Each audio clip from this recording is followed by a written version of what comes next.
Rained so much it has rained.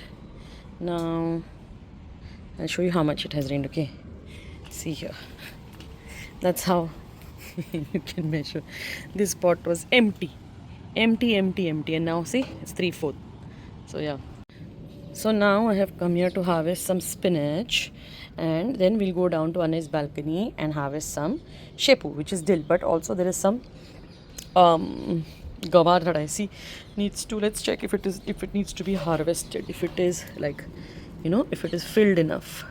No, not yet. It can wait. But there are still some which are like very hard, like this. This has formed seeds in it. You can see. But I will wait maybe tomorrow or day after. Let it grow. So now I have this. I don't know if you all know tandoor is this is white amaranth or green amaranth.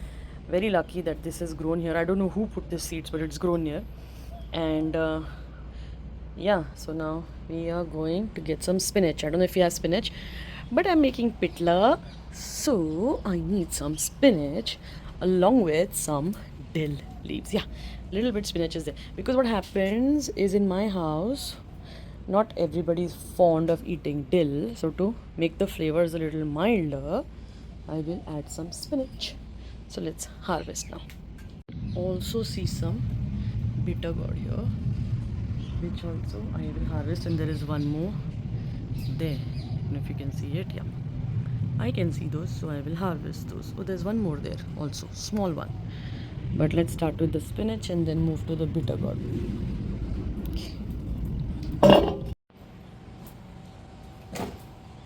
This is the dill here. Let's harvest this. It's going to seeds actually. So before that happens, let's harvest. So here this is what we got from the mixed bag terrace and balcony.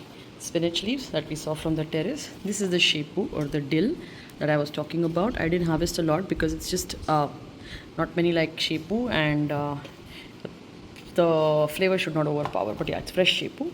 I got some okra also from the balcony. Okras are growing now. Everything has a lot of mud because it has rained heavily.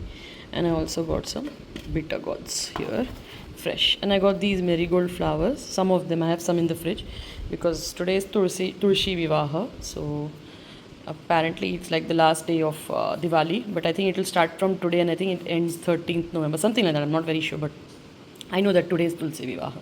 So now I'm going to do my puja outside, and then I will start cooking. But before that, let me wash this nicely because it's got a lot of mud. So separate the veggies out and wash the leaves.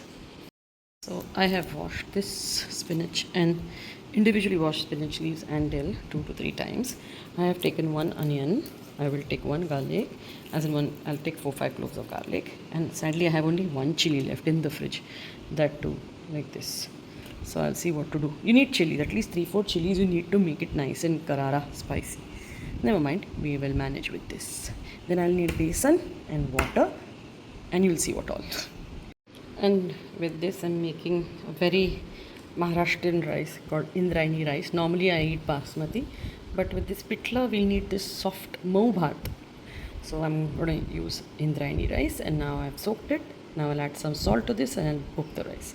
By the time the rice gets cooked, our pithla will be ready. So we ran out of besan. I didn't realize that we had only this much packet left. And Marivik is on a leave or weekly off today, so she's not answering the phone, which is okay.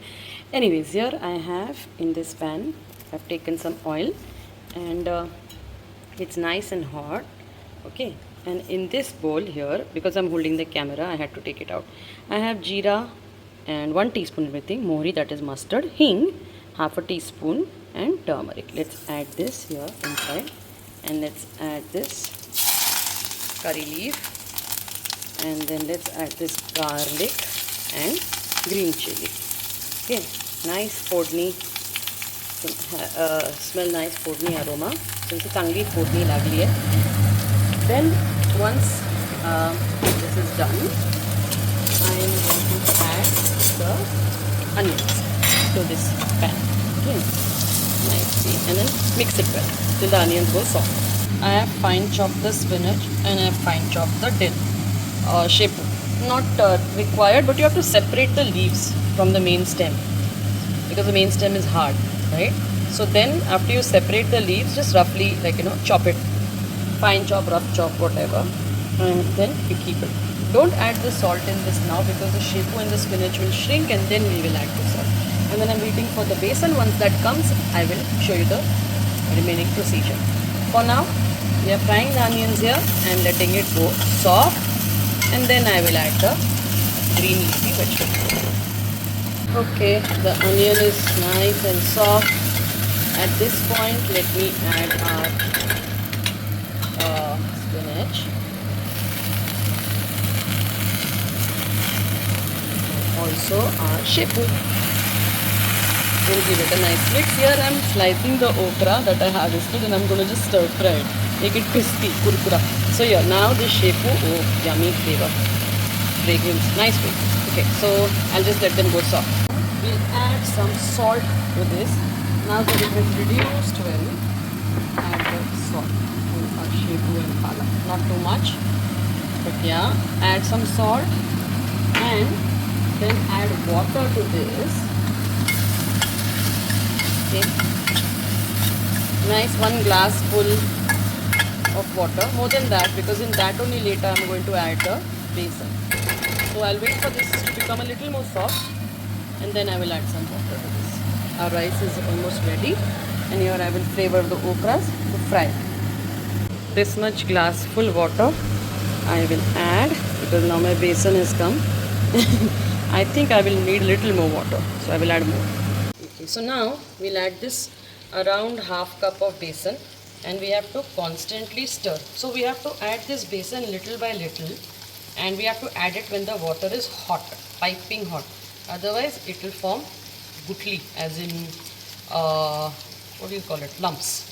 Okay, so now I'll add this, and now I have to hold this. That's why Samir is holding the camera, and then keep mixing this so that the lumps dissolve. As you boil it, or as it gets hot, the lumps will keep dissolving, and it will get thicker and thicker, but you need to at least for some time break these lumps and keep stirring this. So it's been around 5 to 7 minutes, and you can see the pithla has reduced. The more you cook, the thicker it will keep getting, but you can be, and also it will keep getting thicker as it gets cooler or colder. So you stop at the consistency that you want. So like if you're eating it with rice, leave it little thin, I would suggest. If you're eating it with chapati or roti or fulkas, then make it, or bhakri even, little thicker would still do. Now, one basic thing in this, 2 points to remember is, the first one is the podni or the tempering that we gave in the beginning has to be very nice. And you can also add more chilies, because the pithla's taste is this garlic and a little chili, So give your podni very patiently, very nicely. And secondly, when you're adding the besan, make sure that the water inside is hot, like almost starting to boil. And then you add your besan spoon by spoon, and keep stirring so it is lump free. Okay, this is it. And also later, once this stage is reached, adjust your seasoning. See if the salt is to your liking or not, and increase it accordingly. So that's it, because you know how cautious or carefully we add salt when we are making leafy greens. So that's all. I hope you like this very healthy, nutritious garden to table recipe, and thank you for watching Ru's Kitchen and Garden. Bye.